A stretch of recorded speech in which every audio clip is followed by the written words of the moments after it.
বিকেলবেলা, আর বিকেলবেলা একটু টুরিস্টের চাপ থাকে। থামেলে এখানে হচ্ছে পুরো ট্রেকিং এর যত জিনিসপত্র আছে সবকিছু পাওয়া যায় পাইকারি।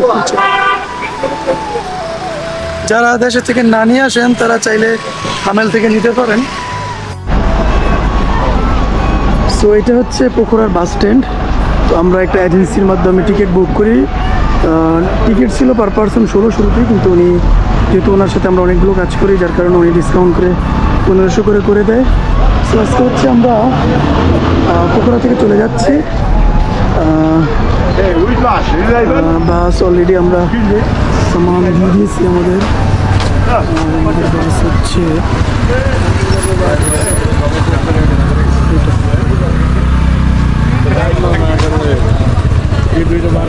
আমাদের বাস। বাকিরা সবাই পিছনে অপেক্ষা করতেছি।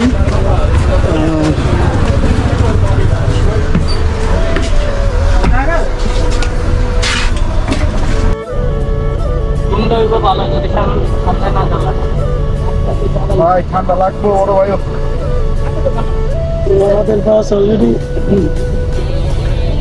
ছেড়ে দিয়েছে, আর বাকি লোক সামনে সবাই মোটামুটি অনবোর্ড। ভালো লাগছে টাইম মতো, একদম টাইম দিয়ে বাস ছাড়তেছে।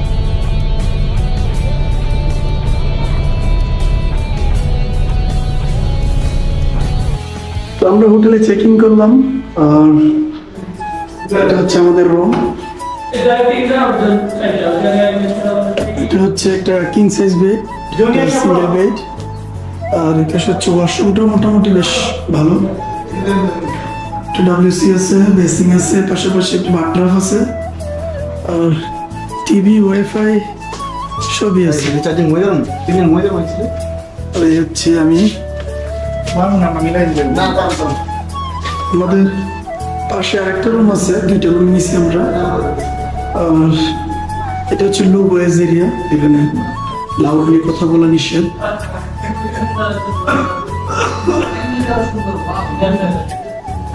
আর এই হচ্ছে আরেকটা রুম।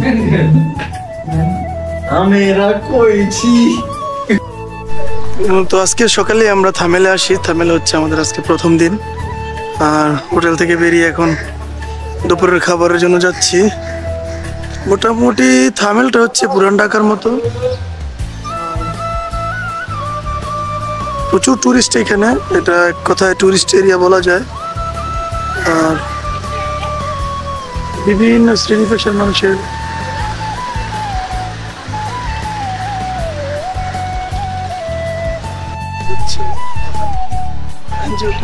প্রচুর টুরিস্ট এরিয়া ভিড় এখানে। সো একটু চিন্তা হচ্ছে ভালো রেস্টুরেন্টগুলো। আর যে আমরা এগোচ্ছি, বাকি 4 জন হচ্ছে আগে, আর আমার পিছনে আছে আরো 3 জন।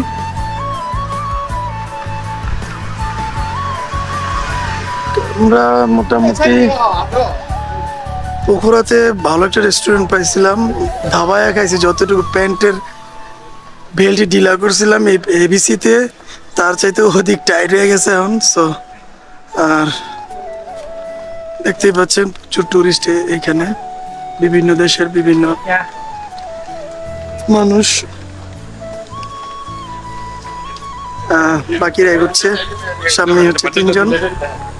আর পোখরা থেকে তো মাত্র আজকে সকালে আসলাম, হোটেল বুক করলাম।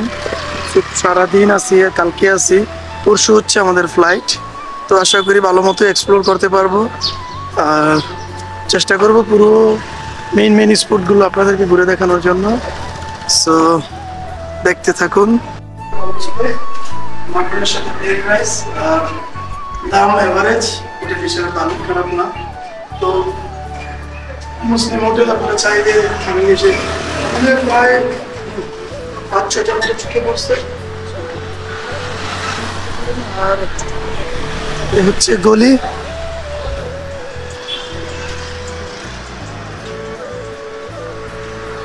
থামেলে প্রচুর, যেহেতু টুরিস্ট এরিয়া, টুরিস্ট প্রচুর আসে, যার কারণে খাবারেরও সুব্যবস্থা আছে, চাইলে খেতে পারেন। আর আমরা এখন সাইট সিইং করবো আশেপাশের। থামেল আসলে হচ্ছে যে অনেক জনবহুল একটা এলাকা, যার কারণে প্রচুর মানুষ। সো আমরা যাচ্ছি এখন, কই যাচ্ছি আমরা? কাঠমান্ডু দরবার স্কোয়ারে।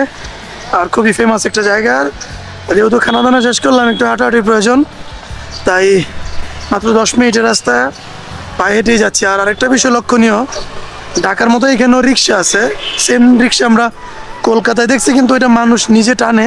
আর এটা আমাদের বাংলাদেশের মতোই রিক্সা, ব্যাটারিবিহীন একটা রিক্সা, ঠিক যেমনটা আগে আমাদের পায়ে চালিত রিক্সা ছিল। খুবই চমৎকার একটা বিষয় রিক্সা দেখলাম নেপালে আইসা। মানুষের শখে আসলে রাইড নেয়, এটা কমার্শিয়াল না, যেহেতু টুরিস্ট এরিয়া, যার কারণে মানুষ আনন্দের সাথে রাইড নেয় এখানে। খুবই জনবহুল একটা এলাকা, যেহেতু কাঠমান্ডু রাজধানীতে আছে, সবকিছু একটু এক্সপেন্সিভ।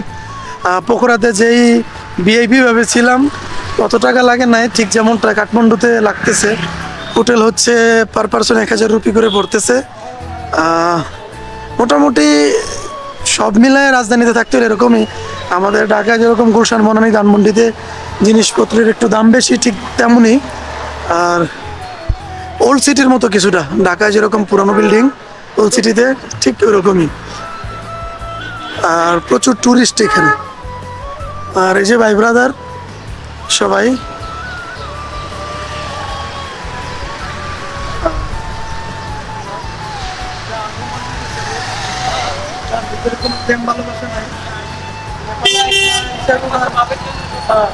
আমি শুধু আমার মামির জন্য, আমার মামির জন্য সবকিছু এখানে একটা চায়ের দোকান পাইলাম। মোটামুটি একটা অথেন্টিক চায়ের শপ পাইলাম। আর একেবারেই ছোট যে 5 টাকা প্যাকেট গুলো, যেরকম ইন্ডিয়ান 2 রুপির হচ্ছে গিয়ে নেসকফি, তো 25 রুপি হচ্ছে গিয়ে চা, আর তার সাথে হচ্ছে 5 রুপি। কথা বলছিলাম, এই হচ্ছে নেপালের রিক্সা, যেটা শুধু কাঠমান্ডুতেই বিরাজমান। আর ভিড়ের ভিতরে অনেকক্ষণ পরে একটা রিক্সা দেখলাম, যার কারণে সবাই চা খাওয়ার জন্য অপেক্ষারত। আর এই যে কিডনি ফোন, আর কিডনি ফোনের কর্ণধার। হ্যাঁ, রাস্তার পাশে একটা মন্দির। আর আমরা এগোচ্ছি সোজা। আর মন্দিরটা হচ্ছে একেবারে রাস্তার পাশে। আমাদের গন্তব্য হচ্ছে আরো সামনে 2-3 মিনিট, হয়তো বা 10 মিনিট আরো সামনে যাইতে হবে। আর এখানে আসলে প্রচুর পরিমাণ অথেন্টিক পুরোনো জিনিসের শপ আছে। আর এই পূর্বেও বললাম যে পুরোনো ঢাকা আমাদের যেরকম ভিড় অনেক, ঠিক ওই রকমই এখানেও প্রচুর ভিড় আর টুরিস্ট অনেক, যার কারণে নেপাল তো আসলে ট্যুরিজম দিয়ে অনেক আগায় গেছে। আমাদের ট্যুরিজম অনেক ভালো, জায়গায় জায়গায় ঠিক এরকম মন্দির। যেহেতু হিন্দু এবং বুদ্ধিস্ট খুব প্রচুর এখানে, মুসলিম একেবারেই কম। আমরা যে মুসলিম হোটেলটাতে খাইলাম কিছুক্ষণ আগে, তো ওনাদেরকে জিজ্ঞেস করলাম উনি লোকাল কিনা এখানকার। উনি বললো যে হ্যাঁ এখানকার লোকাল। আর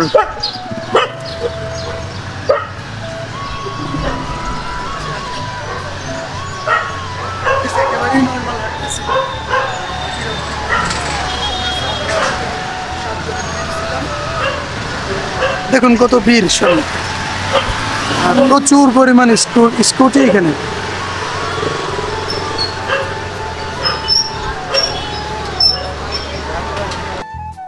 আমরা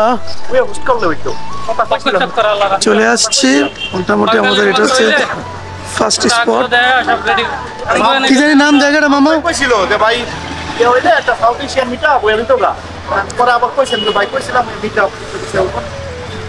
এই জায়গাগুলো শুধু আমরা এতদিন বিভিন্ন ইউটিউব ভিডিওতে এবং ফেসবুকে দেখছি, যা বাস্তবে সাক্ষী হলাম। হচ্ছে পুরো এরিয়া।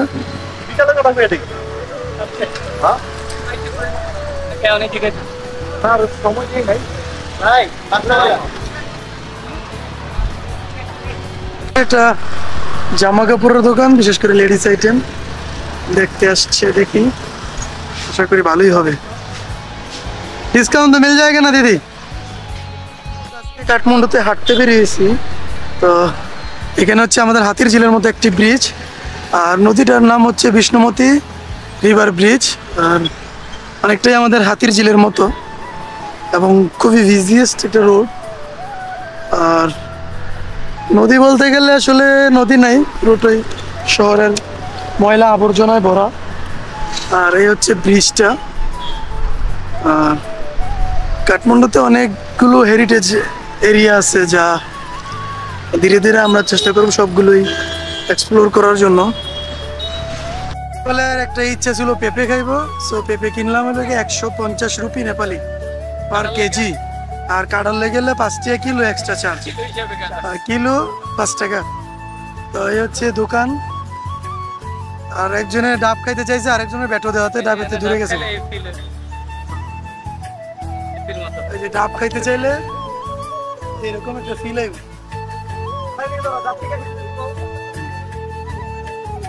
তবে বহু ডাব দেখছি, তবে এই ডাবগুলো পছন্দ হয়েছে খাওয়ার মতো। আমরা হাঁটতে হাঁটতে প্রায় চলেই আসলাম। এটা হচ্ছে মাঙ্কি টেম্পল, সম্ভবত বৌদ্ধ ধর্ম অবলম্বনকারীদের এই টেম্পল। আমরা উপরে আপাতত যাচ্ছি না।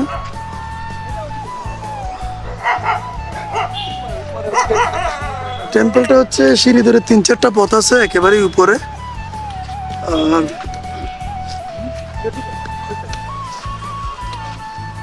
মোটামুটি বসারও বেশ জায়গা আছে এখানে।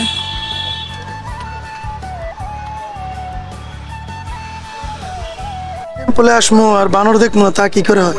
পুরো সপরিবারে আসছে এখানে।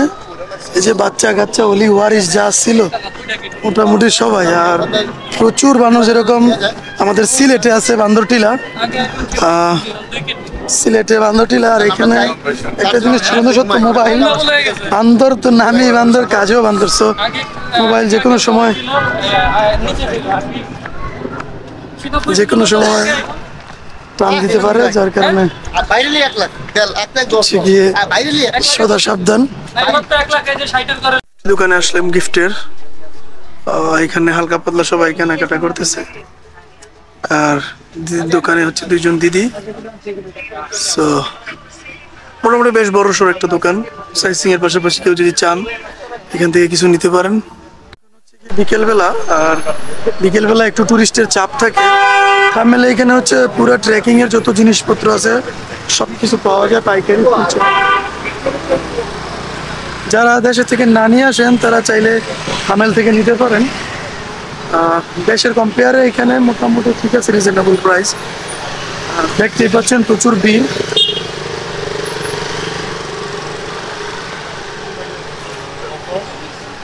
টুরিস্টদের আকর্ষণ করার জন্য মোটামুটি সব ধরনের জিনিসই এখানে আছে। মানুষের খুব চাপ এখানে আসলে।